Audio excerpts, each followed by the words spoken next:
buenas tardes. Hoy viernes estamos aquí, como todos los viernes, con nuestro distinguido amigo y gran conocedor de todo, el doctor Castillo Pantaleón. ¿Cómo estás, Armando? Buenas tardes. Bien. Y buenas tardes a todos los amigos televidentes que nos acompañan los viernes. Los viernes es el día como de uno ya relajarse. ¿Sabes? Sí. A veces tú y yo lo que venimos a mortificar a la gente para dejarla en el fin de semana pensando. Bueno, no sé, yo creo que hay muchas cosas que la gente debe saber. Yo no sé incluso por qué es que aquí no se informa más a las personas sobre las cuestiones que están pasando. Sí. Incluso de salud, por ejemplo. Claro. Hay muchísima varicela otra vez. En las cárceles están todas llenas de gente enferma. ¿Qué está pasando? Bueno, pues ya vale la pena que se piense en la gente, en que las personas están enfermando por muchísimas razones. Hay un descontrol cada día mayor sobre el agua que se está vendiendo a la gente en botellones. Esa agua está contaminada en casi todas partes. Sí, hay poca supervisión de las autoridades. De todas maneras. Todo. Y en los medicamentos pasa lo mismo. Claro. En general, yo entiendo que el espacio que la Hora de Consuelo le cede al Comité Dominicano por la Solidaridad Internacional con Haití los viernes, y a los que venimos Armando y yo, pues comparte mucha de esta información que casi toda se circunscribe al ámbito de las preocupaciones de esta ONG de la que formamos parte, que es los temas de convivencia de cara al futuro del pueblo dominicano que comparte la isla con el pueblo haitiano. Esto es algo que repetimos siempre dentro del contexto de esta hora, porque siempre hay televidentes nuevos y entonces ven que no está Consuelo, sino que están estas dos personas. Somos el doctor Armando Armenteros, médico, y quien les habla, Juan Miguel Castillo, que es abogado. Somos dos miembros de esta ONG, que precisamente lo que propugna es estimular o invitar a las políticas públicas a que promuevan la ayuda a Haití en Haití. Por eso se llama Comité Dominicano por la Solidaridad Internacional con Haití. Es bueno que la gente entienda de qué es que se trata. Nosotros tratamos temas de migración, lo vemos con una visión más universal también el tema en relación con lo que es la política migratoria a nivel global y de cómo a la República Dominicana en relación con el tema migratorio haitiano se le exige lo que ninguno de esos países aplica. Y precisamente hoy traemos también una información que se le escapó a los medios de comunicación tradicionales, que le habían dado seguimiento a la designación de la embajada, de la representante diplomática del gobierno norteamericana. En el día de ayer, la señora Robin Bernstein fue finalmente confirmada por el Senado. El día 26, es decir, hace 3 días, la comisión senatorial que preside el senador Marco Rubio rindió su informe favorable, lo cual le abría las puertas a la confirmación por el pleno senatorial. La votación fue en bloque ayer. Como no salió en ninguna medio de prensa tradicional, no está en la prensa escrita, por lo menos no lo vi, pues queremos compartir esto porque hay mucha gente que sigue el espacio, porque traemos este tipo de información, porque esta candidata propuesta por el presidente Trump se refirió al tema dominico-haitiano. Su confirmación, ella fue en bloque, es decir, no se le confirmó a ella solamente, es bueno que se sepa, ella fue la 923 en la lista, fueron por cientos, porque eso estaba atascado en el Senado y entonces en bloque hubo una votación oral para liberar todo esto de más trámites. El presidente Trump ya se sentía incómodo con la situación de que no le terminaran de confirmar todos los propuestos y ella finalmente fue confirmada. La señora había sido entrevistada por la comisión y respondió a preguntas de 2 senadores. Un senador demócrata que forma parte de la comisión y de quien preside la comisión, que es el senador Rubio. El senador demócrata obviamente demócrata, tiene una posición, a ver, que si hubiera ganado el Partido Demócrata con su candidata Hillary Clinton, no se sabe dónde estuviera o lo que quedara de la República Dominicana, porque Hillary... No todo puede ser tan malo. Sí, este programa, el doctor Aventura y yo hicimos análisis de las coyunturas políticas y habíamos vaticinado que Hillary no ganaba, lo cual era, pues, para los dominicanos fuente de preocupación, en razón de que el matrimonio Clinton tiene unas vinculaciones con la situación haitiana. Su esposo intervinieron mucho en la política doméstica haitiana, fueron responsables durante el gobierno del señor Clinton en el año 90, a partir del año 92, de presionar regionalmente, producir unos embargos y unos bloqueos que generaron una situación dramática que hizo terminar de colapsar la poca infraestructura productiva en Haití en esos años. Estamos hablando del año 92, estamos en el año 2018. Eso terminó de hundir a Haití. Se pretendía con ello forzar a la dictadura militar. Murió, por cierto, Henry Dunphy, antes de ayer. Un militar. Es un tema, o sea, fíjense cómo están vinculados todos estos temas. Era el militar que encabezó el golpe de Estado, a su vez, a un gobierno dictatorial. En el año 86, la dictadura vitalicia de Jean-Claude Duvalier, hijo de su padre también había sido un dictador, él heredó la presidencia. Dictador, Baby Doc. Pero sí, un dictador, pero con ciertas particularidades no comunes. No comunes. El asunto es que él fue un gran científico, médico. Sí, su padre, que hizo etnólogo. Hizo un gran trabajo, sí, por mejorar la salud en Haití en general. Pero que gobernó con el terror, creador de los célebres, tristemente célebres, Tonton Macoute. Y pues fue derrocado por Henry Dunphy, quien gobierna para la época, es la etapa reaganiana. Está George Bush padre, que tiene muchos problemas regionales. En ese contexto es que se produce la invasión de Panamá para el derrocamiento de Noriega. Todo el desastre del desvío de los recursos de los Irán-Contras hacia el narcotráfico, el involucramiento de Noriega en el tráfico de drogas. El tema de los Irán-Contras era para financiar un movimiento paramilitar que iba a derrocar el régimen sandinista. Increíblemente, el señor Ortega, que sigue siendo presidente hoy, tantos años después, que estaban derivando fondos en Nicaragua, sí, que eran con otro propósito. Así es. Entonces, todo en ese contexto es que el señor Dunphy derroca, con el apoyo norteamericano, la dictadura. Hay que democratizar esto, convoca unas elecciones muy mal convocadas, unos comicios que fueron muy viciados, en el que participó menos de un 15% de los votantes. Fue elegido Leslie Manigat, un profesor prácticamente sin apoyo político, que se cree realmente que él es una persona que tiene poder, cuando el poder realmente lo tienen los militares. Y obviamente empezaron los roces a los pocos meses, y él destituye otro militar de esa troika que derrocó a Duvalier. Es cuando entonces se produce a su vez el golpe de Estado de Dunphy a Manigat. Y eso genera, lógicamente, también, porque no era eso lo que se procuraba en el Departamento de Estado, que a otro grupo militar vinculado a la CIA se le da otro golpe de Estado a Dunphy. Dunphy viene a recibir a la República Dominicana, quien le derroca es Prosper Abril. O sea, estoy contando todo esto porque una parte de la juventud no conoce eso. Sí, eso es importante que se sepa, porque lo que es hoy el comité surgió poco después de eso por la situación geopolítica. Eso es importante. Y por la amistad que tenía Manigat y la viuda de Manigat con uno de los miembros más prominentes de nuestro grupo.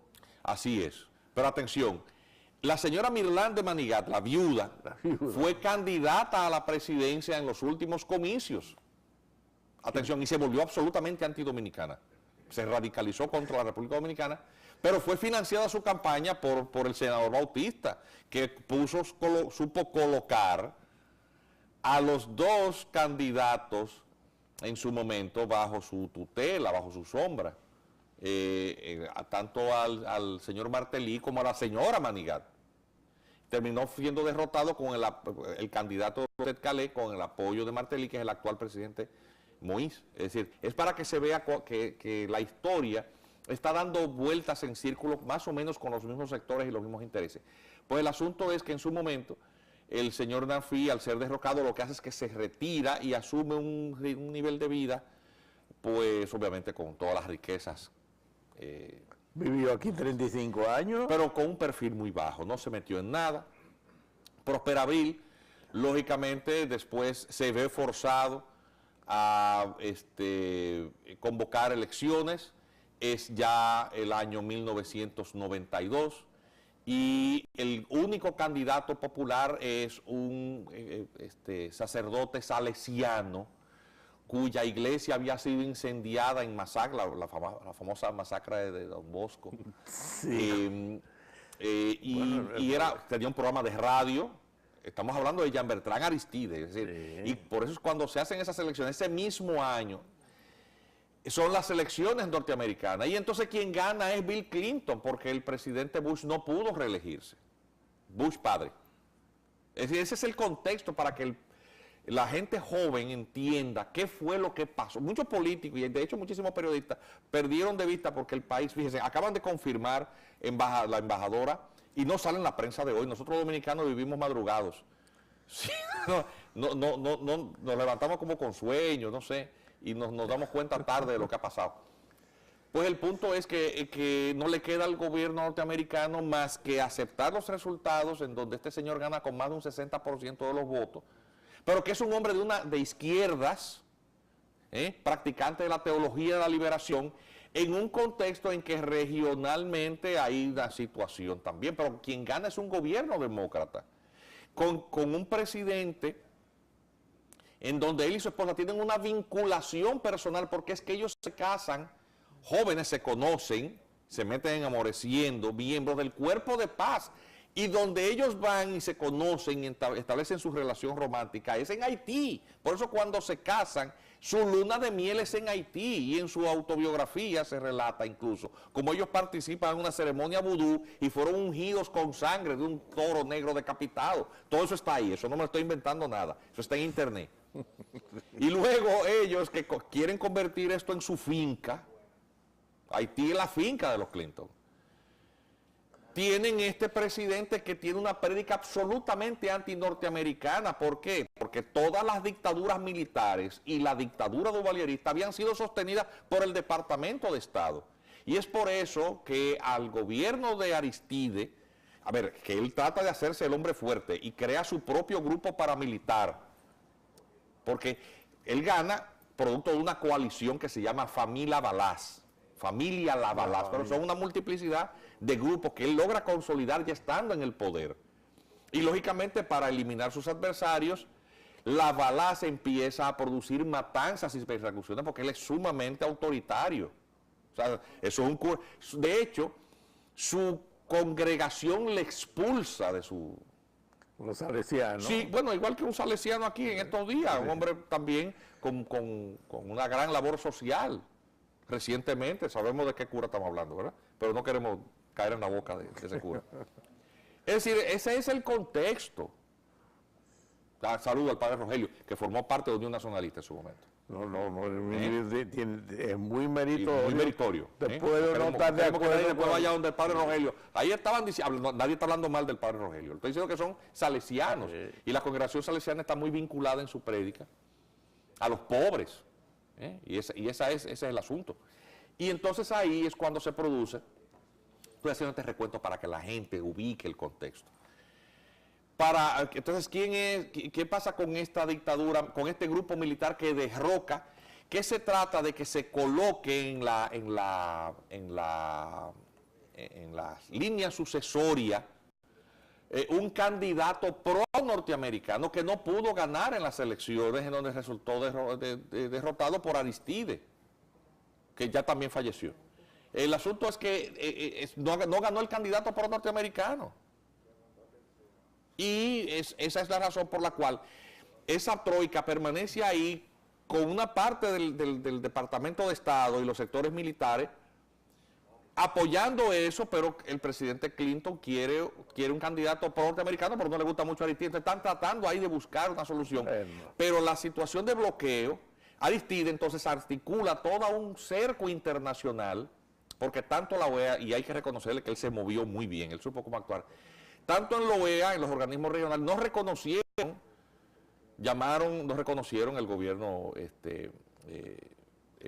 a los golpistas y lógicamente exigían al gobierno, a esta troika militar, reponer a Aristide, y luego la ONU resoluta y finalmente autoriza una serie de iniciativas de bloqueo y embargo, y eso genera una poblada que llega al estado de la Florida. Entonces la presión a Haití genera una situación en el estado de la Florida. Por eso es que ustedes ven al senador Marco Rubio y a los senadores de ese estado siempre están preocupados con los temas haitianos, porque Haití produce una migración, pero que el destino más atractivo para ella es, al igual que la de los demás países de Latinoamérica y de Centroamérica, en general, de toda América, es llegar a los Estados Unidos. Y entonces, lógicamente, es una isla que está relativamente cerca y se produce la famosa crisis de los balseros. Los calendarios electorales en la República Dominicana, en Haití, en Estados Unidos, son en los mismos años. Y es por eso que en esas elecciones del año 1992, porque te recuerdas que las elecciones del 92, sí, se produce ahí mismo, en medio de esta varaunda, y se trata de forzar a que República Dominicana, la clase política, acepte el establecimiento de campos de refugiados en la República Dominicana. Y ahí es cuando surge este comité. Estoy haciendo todo este relato para que se entienda. Y surge el éxodo. El plan éxodo. El plan éxodo. El presidente Balaguer, que se había reelecto en el año... pero era para las elecciones del 94, perdón. Y el golpe de Estado se produce en el 92. Y es ahí entonces cuando se produce, para las elecciones del 94, con el tema de la presión, que él filtra una cantidad de ciudadanos eminentes este plan, que lo hemos traído aquí físicamente, un documento poco conocido. El comité lo va a publicar en su momento, cuando tenga unos recursitos por ahí. Es un documento histórico. No, es que eso es...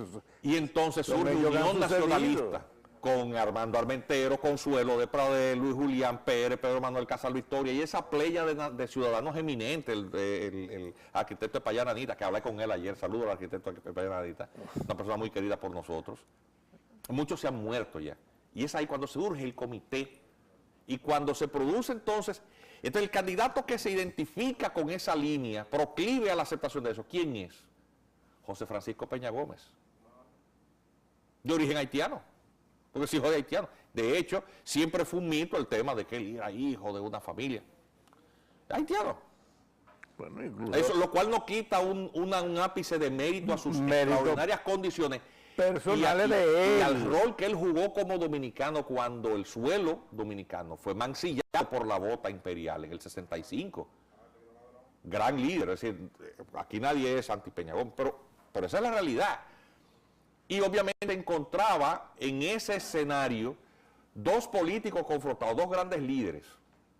Uno, por cierto, el líder importante de la Internacional Socialista, un líder de masa como no ha existido otro, pero obviamente proclive a una política regional. Y ahí es cuando surge Participación Ciudadana y todas esas cosas financiadas por el Departamento de Estado.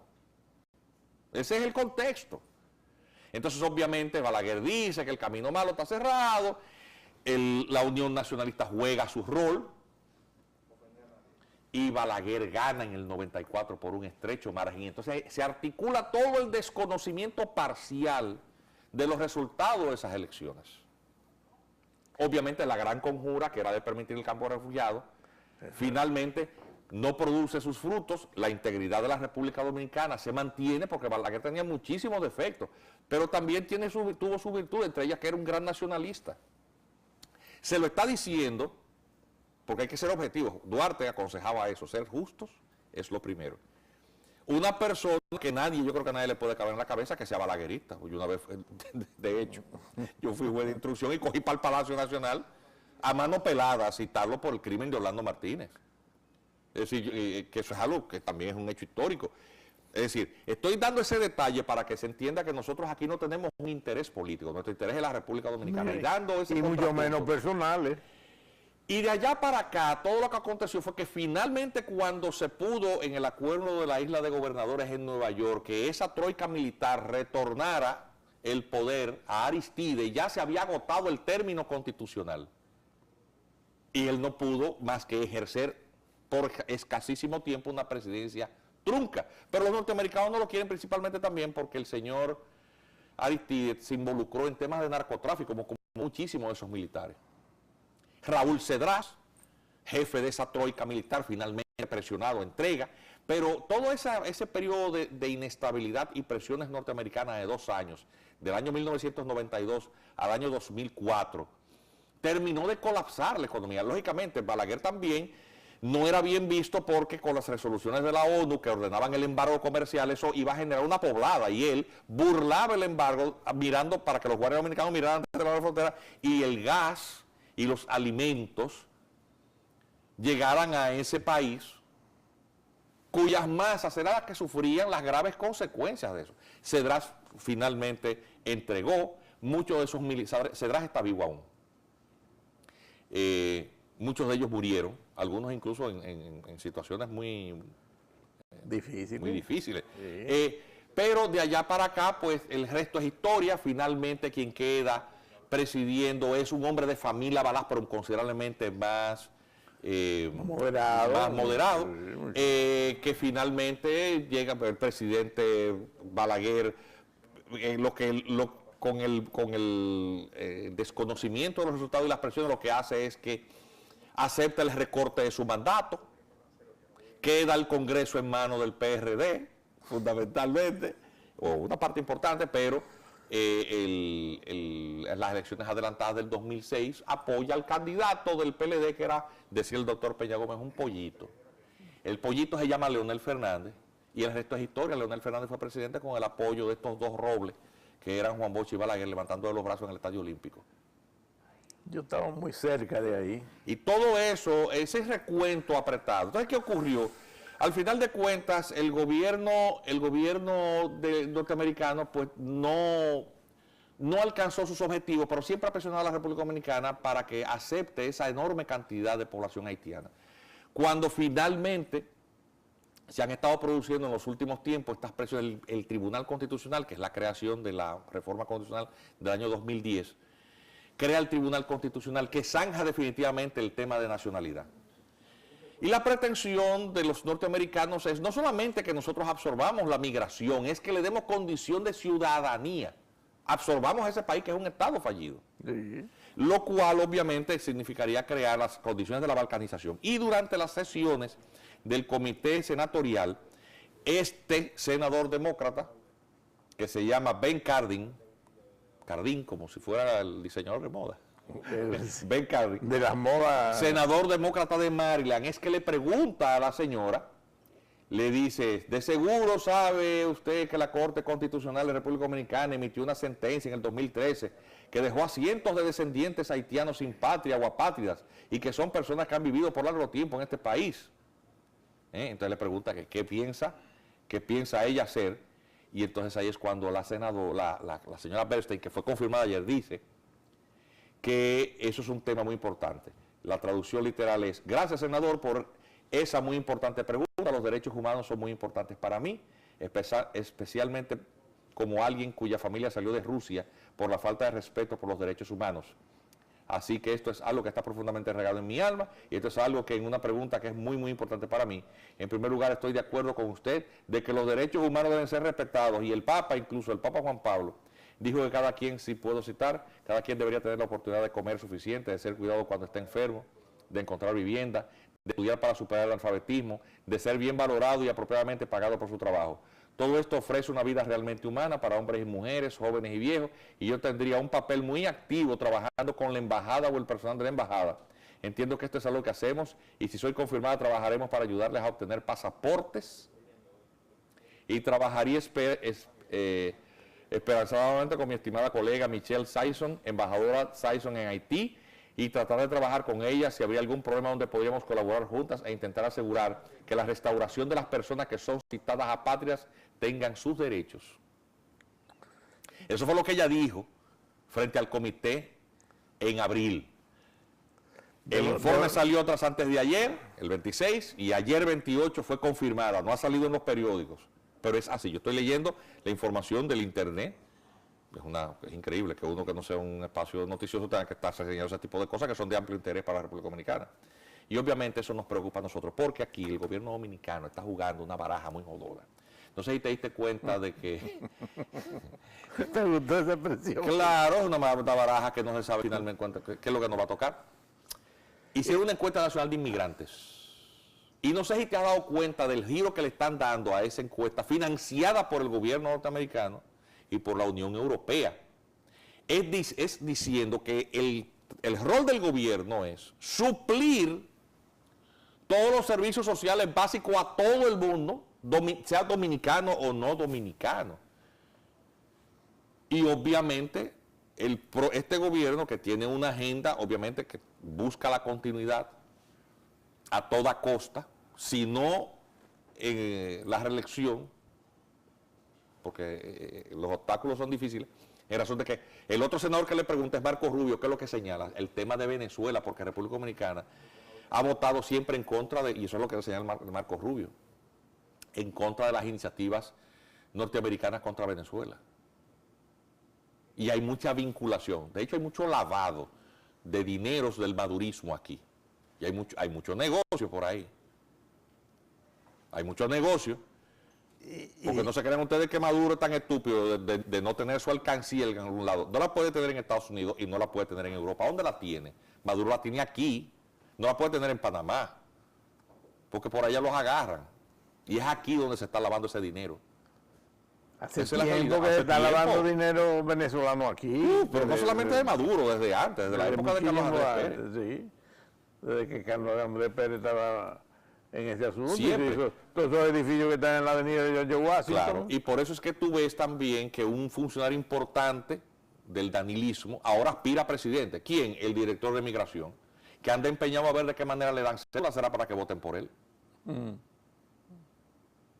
no aspira a presidente, porque se puso el grito al cielo de que estaba haciendo campaña Leonel, porque lo primero que están haciendo campaña son Navarro y él. Sí, porque todo el mundo mira el problema, el defecto para ellos, claro, de su actitud. Entonces, ¿qué va a pasar? Pero no se mira en el ombligo. ¿Cuál va a ser la actitud? ¿Cuál va a ser la actitud? Entonces, la República Dominicana tiene que estar muy atenta a todo eso, porque esta embajadora viene, obviamente, ella necesitaba ser confirmada.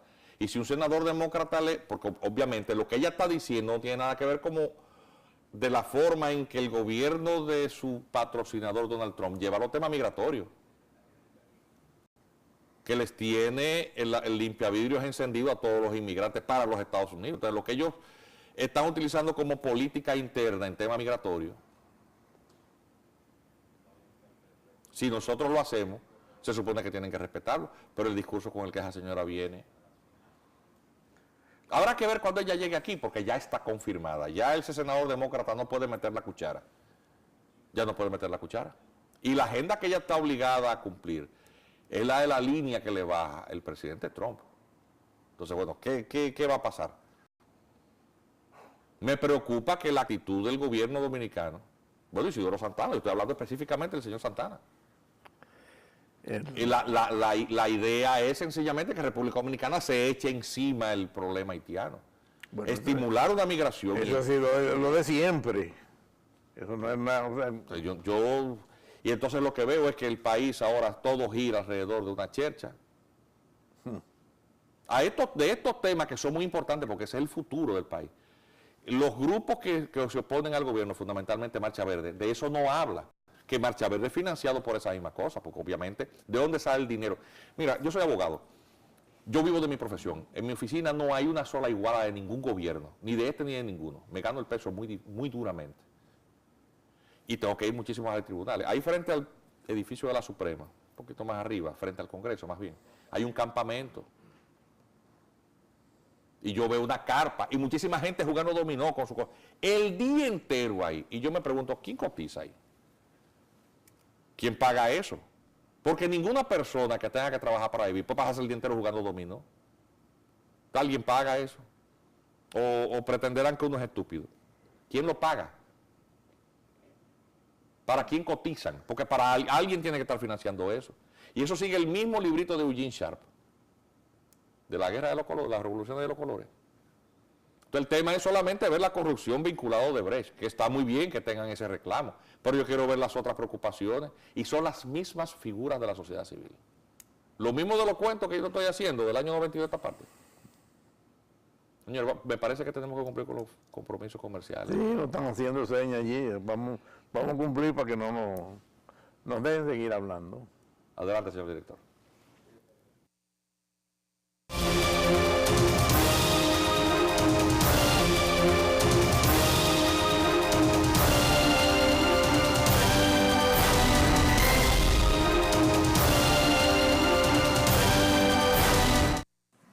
Señores, aquí estamos con la compañía de ustedes, agradeciéndoles su sintonía y que nos sigan oyendo, porque nosotros venimos aquí a eso, a que ustedes nos oigan y nos entiendan.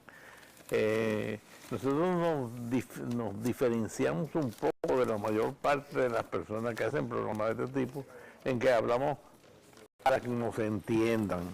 Dice la base de información verificable. No son... Sí, porque hay mucha gente que habla para que no la entiendan. Sí. Esto que, por ejemplo, dijimos en el segmento anterior de las declaraciones de este altísimo funcionario, que es el ministro de Economía y Planificación, el señor Isidro Santana, y de cómo ellos están utilizando los datos de la encuesta nacional de inmigrantes, que fue financiada, pagada por gobiernos extranjeros y ejecutada por técnicos que han estado siempre al servicio de ese proyecto fusionista. No es una opinión, es que eso salió en el periódico hoy. Por favor, conéctenme, vean esto. Ese almuerzo del Grupo Corripio, él señalaba con los datos de la ENI 2017, la Encuesta Nacional de Inmigrantes, creo que significa ENI, que esa gente hay que incluirla. Entonces, apenas 4 días antes de ese almuerzo, ese mismo medio publica esta información. ¿Qué dice esa información? Que ese mismo gobierno que trata de incluir toda esa gente no tiene manera de controlar la migración. Porque la política de control migratorio es absolutamente inefectiva. Y mandan 900 y mandan 700 guardias, a lo mismo, a envilecerse en la frontera. Cada vez que mandan un guardia de eso es para que se gane en un día lo que no se gana en un mes como salario, simplemente mirando para otro lado, porque es que el tráfico humano ahí es indetenible. La única forma que usted controla la frontera cuando usted tiene esas condiciones no es poniendo un guardia cada 2 metros, porque eso es un país fallido, Haití, con 10 millones de gente que andan desesperadas, sin posibilidad alguna dentro de su territorio, de acceder mínimamente a las condiciones más elementales. Y usted le pone un guardia acá, primero, ¿cuánto le costaría eso al país? Eso es imposible. Cada 1 metro, en una frontera de 400 kilómetros. No hay forma. Es como un muro, que es lo que está haciendo Donald Trump. Donald Trump no puede, esa sangría de la población centroamericana que cruza desesperada a la frontera, y México lógicamente mira para otro lado, porque no se queden ahí con ellos, que se vayan, y por eso es que tú ves que están construyendo un muro. Y de hecho utilizan que este es el único espacio que le ha dado ese señalamiento. Estos migrantes arrastran a sus niños, para utilizarlo como un escudo humano. Que no, el derecho que tiene la familia a no ser separados. La foto es del niño llorando. La foto, claro, porque el malo es el que no deja entrar al niño, pero el que lleva el niño no va solo, detrás de eso van los padres, los tíos, los abuelos, la reunificación familiar.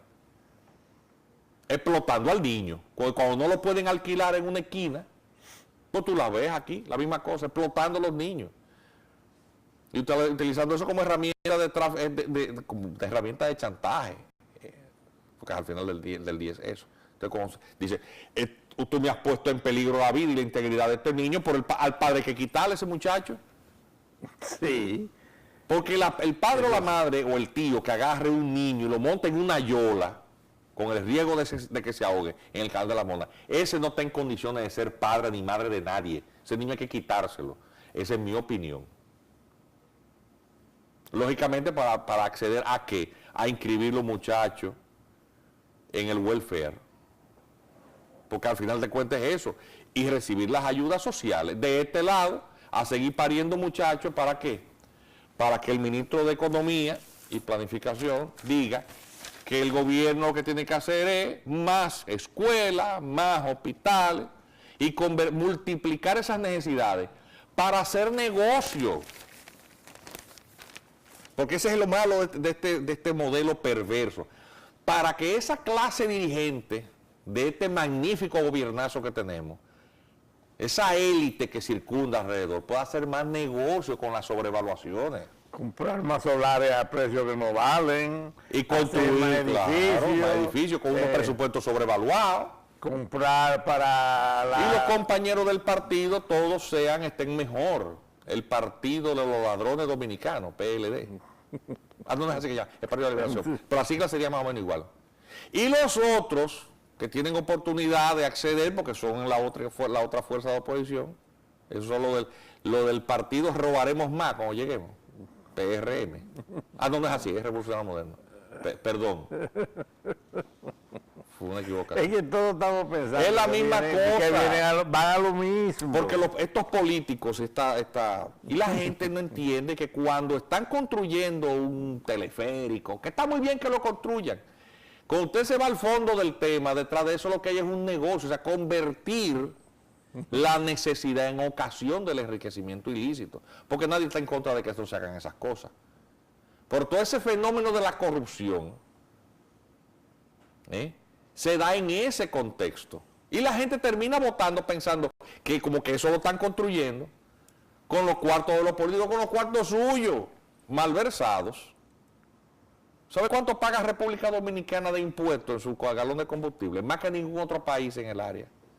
Bueno, ahora cuando yo venía hoy, que ya lo volvieron a subir hoy. Sí, hombre, es a 10,000 pesos el galón que tienen que ponerlo. ¿Tú sabes cuánto es la deuda del servicio de deuda externa?